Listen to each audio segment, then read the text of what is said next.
Hello students, आशा है आप सभी बहुत अच्छे होंगे। और आज हम पढ़ रहे हैं चैप्टर 4 में लिंकेज एंड रिकॉम्बिनेशन। तो आइए शुरू करते हैं। Linkage and recombination. स्टूडेंट्स, हमने पढ़ा है अभी तक कि जो मेंडल यानी कि फादर ऑफ जेनेटिक्स ने पी प्लांट के ऊपर काम किया, एक्सपेरिमेंट्स किए और उन्होंने कुछ प्रिंसिपल्स दिए। उसके साथ ही आगे कुछ समय के बाद में टी.एच. मॉर्गन के बारे में भी हमने जाना कि उन्होंने ड्रोसोफिला फ्रूट फ्लाइज के ऊपर एक्सपेरिमेंट्स किए और इसीलिए उनको फादर ऑफ एक्सपेरिमेंटल जेनेटिक्स कहा जाता है। तो टी.एच. मॉर्गन ने जो एक्सपेरिमेंट किए ड्रोसोफिला के ऊपर, उन्होंने देखा कि जो मेंडल के लॉज हैं यानी कि इंडिपेंडेंट असॉर्टमेंट और जो 9:3:3:1 का रेशो, आपको याद होगा कि पी प्लांट्स का जब F1 जनरेशन के बाद डोमिनेंट कैरेक्टर आया और उसके साथ ही F1 जनरेशन के प्लांट्स को जब आपस में सेल्फिंग कराई गई तब 9:3:3:1 का जो रेशो मिला, 9:3:3:1 का रेशो मिलता है। अब यहाँ पर ध्यान देने वाली बात यह है कि डोमिनेंट पेरेंट यानी कि राउंड एंड येलो सीड वाले जो प्लांट्स हैं उनके बीच में जब क्रॉस कराया गया, ये F2 जनरेशन में जो फिनोटाइप मिला, ये कहाँ से मिला? ये मिला राउंड एंड येलो जो सीड्स थे वो, और रिसेसिव कैरेक्टर्स यानी कि रिंकल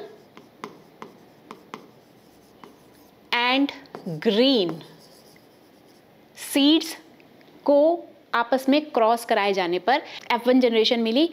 उसके बीच में जब क्रॉस कराया गया, सेल्फिंग कराई गई, तब उसके बाद F2 जनरेशन में ये रेशो मिला। ठीक, लेकिन टी.एच. मॉर्गन ने ये चीज़ को नोटिस किया कि जब उन्होंने फ्रूट फ्लाई में यही एक्सपेरिमेंट को करने की कोशिश की तो उन्हें ना तो इंडिपेंडेंट असॉर्टमेंट दिखा और साथ ही 9:3:3:1 का जो F2 जनरेशन में रेशो मिलता है ये भी वहाँ पर सेम नहीं था। तो यहाँ पर हम बात कर रहे हैं कि लिंकेज एंड रिकॉम्बिनेशन। तब टी.एच. मॉर्गन ने वहाँ से लिंकेज एंड रिकॉम्बिनेशन के बारे में बताया कि जो 9 और 1 यहाँ पर मिलता है वो होता है, 9 है यहाँ पर dominant character round and yellow, साथ ही यहाँ पर ये जो 1 मिल रहा है ये है रिंकल एंड ग्रीन। बट ये जो बीच के न्यू हमें कुछ प्लांट्स मिले, दोनों पेरेंटल जो कैरेक्टर्स हैं वो आपस में जब मिक्स हुए और उसके बाद जो ये न्यू रिकॉम्बिनेंट्स बने, इनके बारे में बताया कि ये होते हैं रिकॉम्बिनेंट्स, जिसमें कि पेरेंट्स के कैरेक्टर्स मिक्स हो जाते हैं। तो यहाँ पर ये ऐसा क्यों हुआ, आइए समझते हैं। स्टूडेंट्स, आपको पता है कि इंडिपेंडेंट असॉर्टमेंट में क्या होता है। इंडिपेंडेंट असॉर्टमेंट को एक बार फिर से रिवाइज करते हैं और लिंकेज के बारे में समझते हैं कि यहाँ पर मान लीजिए ये है एक क्रोमोसोम। हमने पिछली क्लास में जाना कि इंडिपेंडेंट असॉर्टमेंट के टाइम पे हो क्या रहा है कि यहाँ पर जो जीन्स प्रेजेंट है, इस पर मान लीजिए ये है एक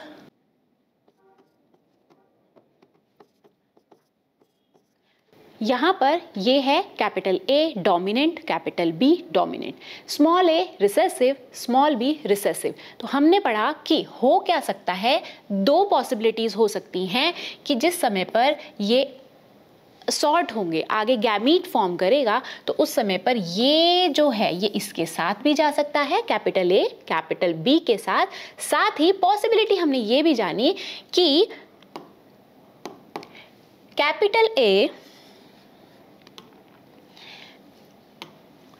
कैपिटल A यहाँ पर स्मॉल b के साथ भी जा सकता है।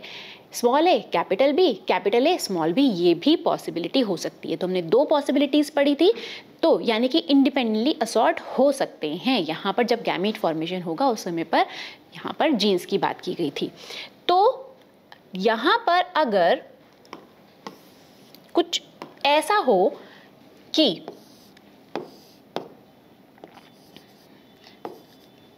ये जो जीन्स हैं अगर वो इस तरीके से असॉर्ट ना हो और जब गैमीट फॉर्म हो तो उस समय पर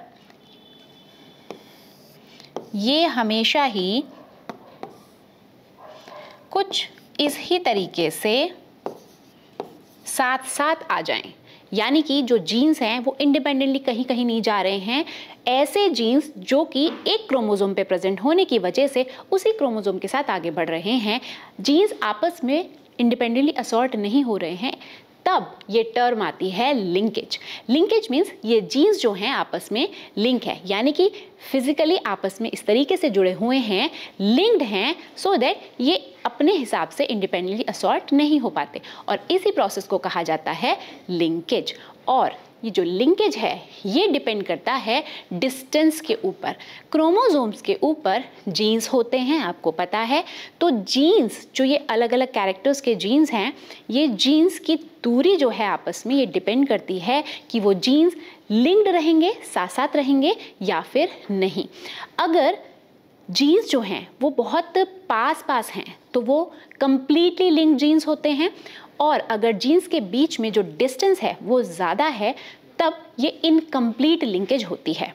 तो यहाँ पर जानने वाली बात ये है कि जीन्स के बीच में डिस्टेंस जितना ज़्यादा होगा लिंकेज उतना ही कम होगा, यानी कि लिंकेज जो है वो डिस्टेंस के इन्वर्सली प्रोपोर्शनल होता है। तो टी.एच. मॉर्गन ने लिंकेज इज व्हेन टू और more genes are located on the same chromosome. तो लिंकेज क्या है कि टू और मोर जो जीन्स हैं वो लोकेटेड हैं सेम क्रोमोसोम पर। Linked genes tend to be inherited, साथ साथ ही इनहेरिटेड होंगे, यानी कि जब गैमीट फॉर्मेशन होगा तो लिंक जीन्स हमेशा साथ साथ गैमीट में जाएंगे, जैसे कि पेरेंट में थे। The closer two genes are on a chromosome the stronger their linkage the less likely they are to be separated during reproduction. तो रिप्रोडक्शन के टाइम पर जिस समय पर गैमीट्स का फॉर्मेशन हो रहा होता है, अगर कोई जीन्स क्रोमोसोम्स के ऊपर पास पास हैं, नज़दीक में हैं, तो उस समय पर ये आगे जब गैमीट फॉर्म होंगे तो साथ साथ ही आगे जाते हैं, और गैमीट फॉर्म हो जाता है तो पेरेंट के कैरेक्टर को ही वो आगे बढ़ा रहे होते हैं। रिकॉम्बिनेशन क्या है आइए समझते हैं। Recombination is the process of exchanging genetic material between chromosomes creating new combinations. इसको सही ढंग से समझने के लिए आइए एक बार फिर से 9:3:3:1 वाले रेशो की बात करते हैं। हमें पता है कि जिस समय पर राउंड और येलो सीड यानी कि डोमिनेंट पेरेंट और साथ ही रिंकल्ड और ग्रीन सीड वाला प्लांट यानी कि रिसेसिव पेरेंट के बीच में जब क्रॉस कराया गया, तब F1 जनरेशन में सारे ही प्लांट्स डोमिनेंट कैरेक्टर वाले मिले, यानी कि क्या मिले, फिनोटिपिकली सारे के सारे येलो एंड राउंड थे। लेकिन जब वो F1 जनरेशन के प्लांट्स के बीच में सेल्फिंग कराई गई और F2 जनरेशन बन के तैयार हुई, तब उस समय पर मिला 9:3:3:1। तो समझिए कि 9:3:3:1।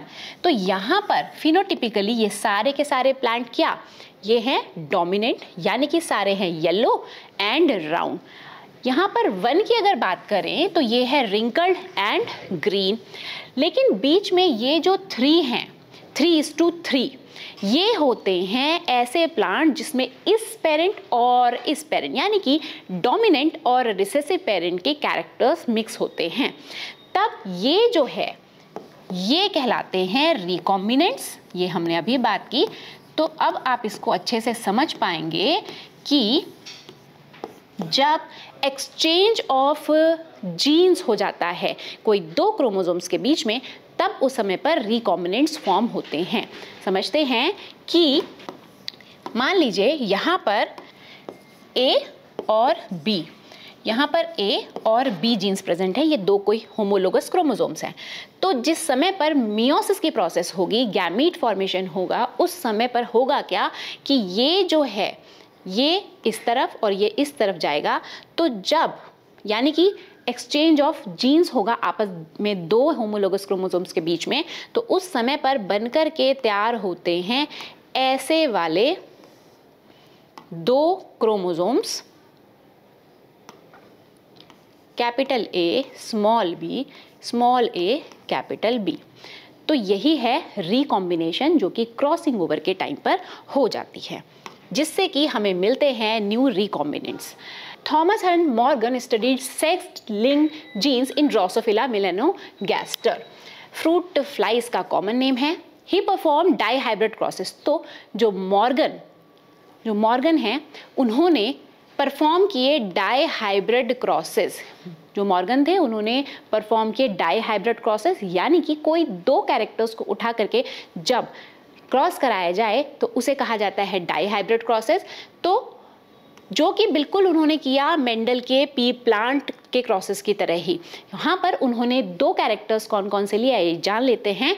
Female yellow bodied and white eyed, यानी कि येलो कलर की बॉडी ऐसे ड्रोसोफिला, ऐसे फ्रूट फ्राई जिनकी बॉडी का कलर येलो लेकिन उनकी जो आईज थी उनका कलर वाइट। ये एक रिसेसिव कैरेक्टर है।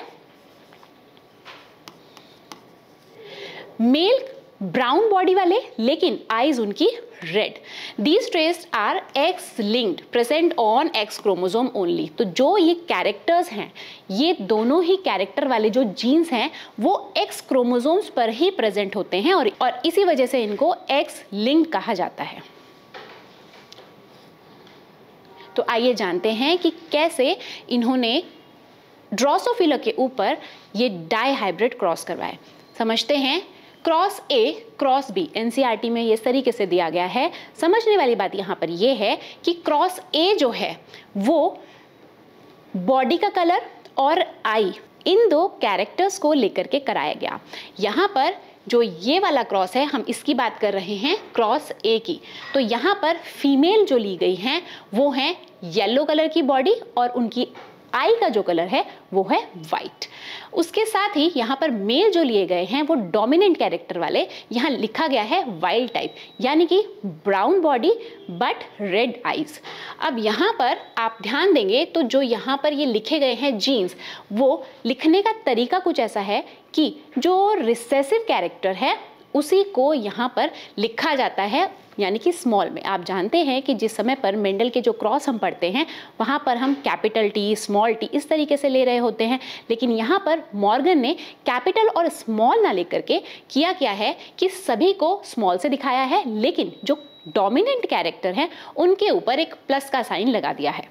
तो यहाँ पे बिल्कुल भी कंफ्यूज ना हो आप, समझिए कि येलो के लिए यहाँ पर वाई दिखाया गया है और वाइट आई के लिए यहाँ पे W।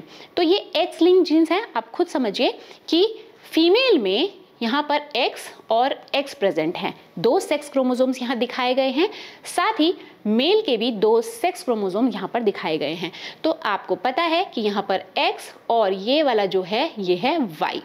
तो X और Y यहाँ प्रेजेंट है, तो Y जो है उस पर ये वाले जो जीन्स हैं ये प्रेजेंट ही नहीं होते, क्योंकि हम ऑलरेडी इस बारे में बात कर चुके हैं कि ये जो दो कैरेक्टर्स हैं, इन दो कैरेक्टर्स वाले जीन केवल X क्रोमोसोम पे प्रेजेंट होते हैं। तो यहाँ पर हम ये जीन्स मेंशन नहीं कर रहे हैं, तो इसी वजह से X पर दिखाया गया है डोमिनेंट। तो पेरेंट में यहाँ मेल लिया गया है डोमिनेंट और फीमेल लिया गया है रिसेसिव।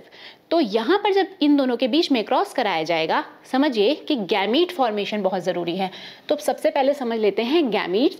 गैमीट में एक गैमीट ये बनेगा Y एंड W, दूसरा X गैमीट बनेगा Y एंड W।